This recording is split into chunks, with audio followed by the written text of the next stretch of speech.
బులెటిన్లో breaking news చూస్తున్నాం. రాష్ట్రంలోని ముగ్గురు సీనియర్ ఐపీఎస్ అధికారులపై సస్పెన్షన్ వేటుపడింది. ముంబైకి చెందిన సినీ నటి కాదంబరి జత్వానీ అక్రమ అరెస్టు వ్యవహారంలో ముగ్గురు అధికారుల ప్రమేయం ఉన్నట్లు పలు అభియోగాలు వచ్చాయి. ఇంటెలిజెన్స్ మాజీ చీఫ్ పిఎస్ఆర్ ఆంజనేయులు, ఐపీఎస్ అధికారి విశాల్ గున్ని, విజయవాడ మాజీ సిపి కాంతి రాణాలను సస్పెండ్ చేస్తూ ప్రభుత్వం ఉత్తర్వులు జారీ చేసింది. ఈ మేరకు కాదంబరి జత్వానీ కేసులో ముగ్గురు ఐపీఎస్లను సస్పెండ్ చేసింది రాష్ట్ర ప్రభుత్వం. రాష్ట్ర ప్రభుత్వం సస్పెన్షన్ ఉత్తర్వులను కాన్ఫిడెన్షియల్ స్టేటస్ లో ప్రభుత్వం పెట్టింది.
బ్రేకింగ్ న్యూస్ చూస్తున్నాం. రాష్ట్రంలోని ముగ్గురు సీనియర్ ఐపీఎస్ అధికారులపై సస్పెన్షన్ వేటుపడింది. ముంబైకి చెందిన సినీ నటి కాదంబరి జత్వానీ అక్రమ అరెస్టు వ్యవహారంలో ముగ్గురు అధికారుల ప్రమేయం ఉన్నట్లు పలు అభియోగాలు వచ్చాయి.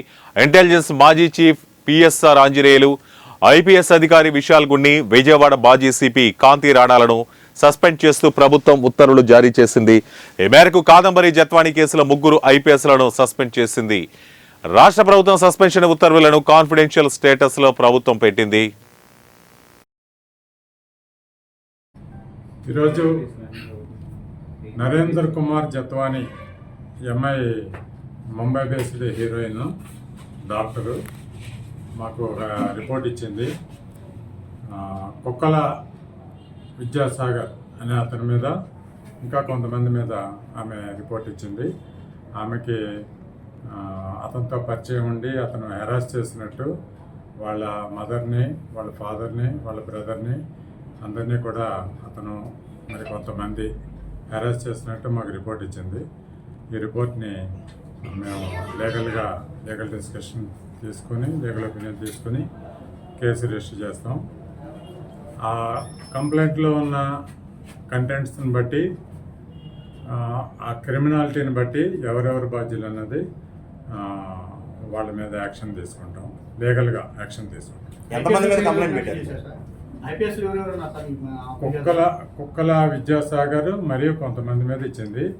ఎఫ్ఐఆర్ అయిన తర్వాత, లీగల్ డిస్కషన్ అయిన తర్వాత ఆ క్రిమినాలిటీని బట్టి ఎవరెవరి మీద యాక్షన్ ఉంటుంది అన్నది చెప్తాం. తర్వాత